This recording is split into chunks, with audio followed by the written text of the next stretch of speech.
Termodinâmica e cálculo do trabalho, um dos assuntos mais importantes da física e mais incidentes nos principais vestibulares do país.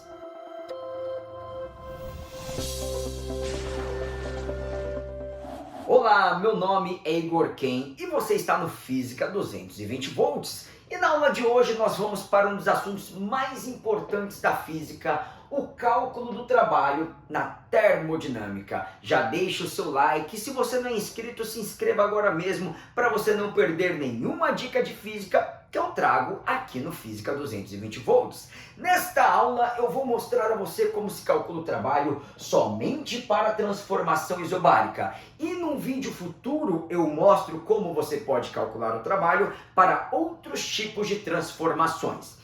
Observe que nós temos um recipiente cilíndrico confinando determinado gás ideal. Se você pudesse filmar as moléculas deste gás, você iria perceber que elas estão em constante movimentação e, consequentemente, elas vão ricocheteando nas paredes do recipiente.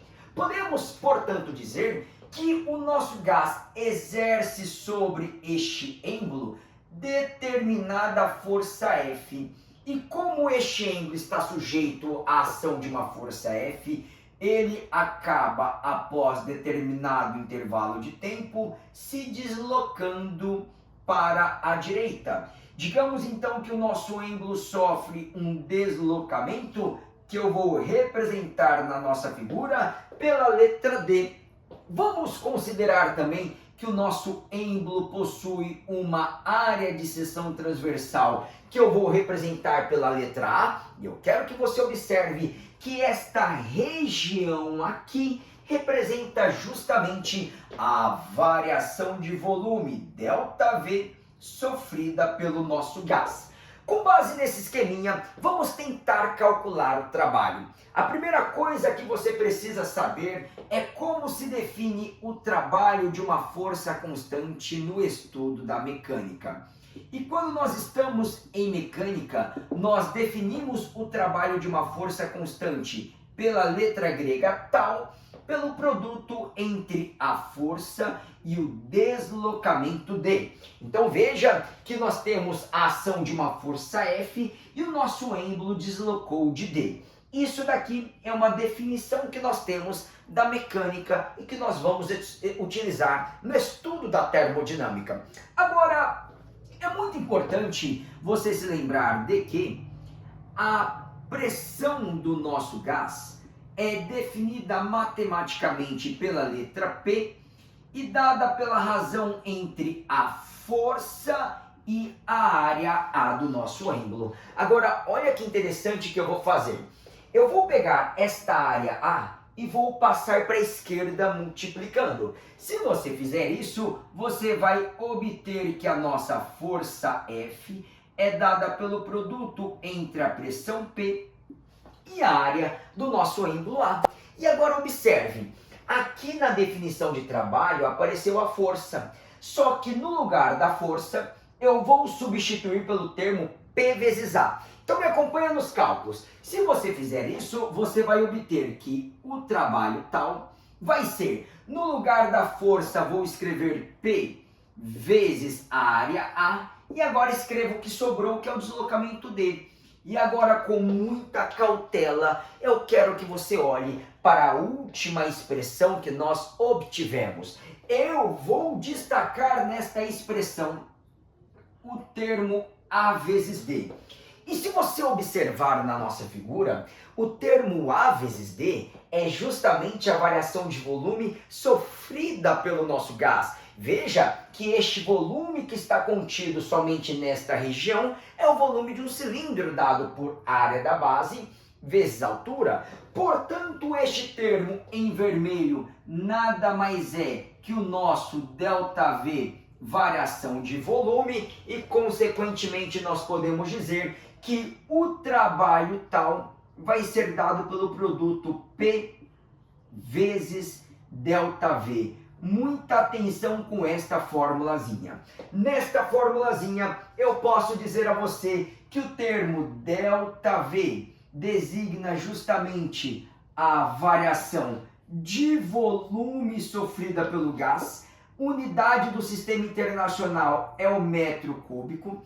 Posso dizer a você que esta letrinha P designa a pressão do nosso gás, lembrando que esta pressão se mantém rigorosamente constante. No sistema internacional, a sua unidade é o Pascal.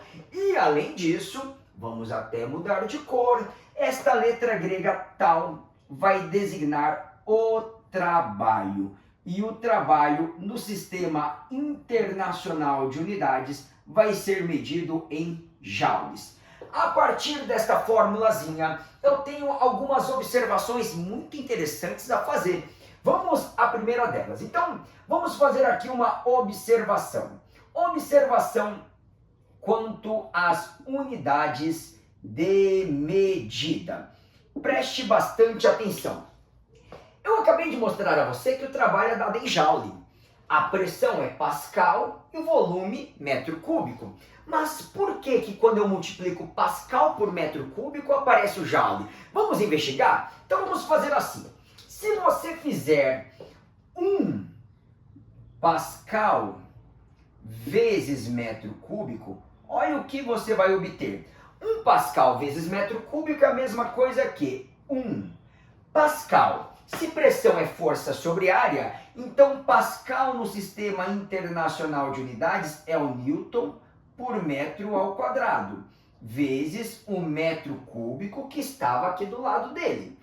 Veja que o metro cúbico corta com o metro ao quadrado e vai sobrar somente 1 Newton vezes metro. E olha que interessante, trabalho é força vezes deslocamento, força é dada em Newton, deslocamento é dado em metro e, portanto, Newton vezes metro é a unidade de trabalho no sistema internacional. Como você muito bem sabe, isso é a mesma coisa que joule, cujo símbolo é a letra J maiúscula. É por este motivo que quando você faz Pascal vezes metro cúbico, você obtém joule.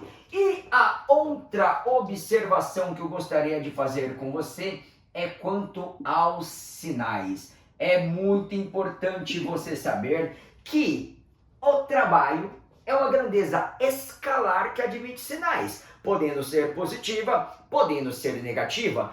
Tudo vai depender do tipo de transformação pela qual o nosso gás passa. E eu vou destacar aqui duas possibilidades: expansão e uma contração. Então existem duas possibilidades de transformação isobárica para o nosso gás.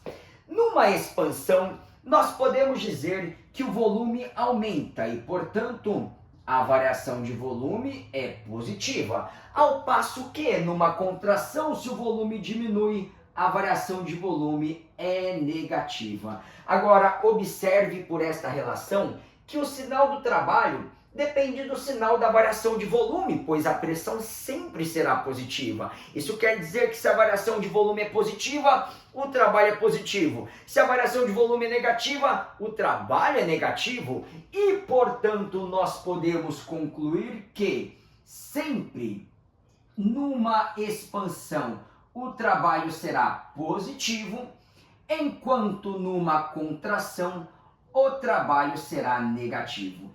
Esses sinais são extremamente importantes, principalmente quando você analisa questões conceituais acerca da termodinâmica e do trabalho. Bacana? Bom, por esse vídeo era isso e eu vejo você no próximo.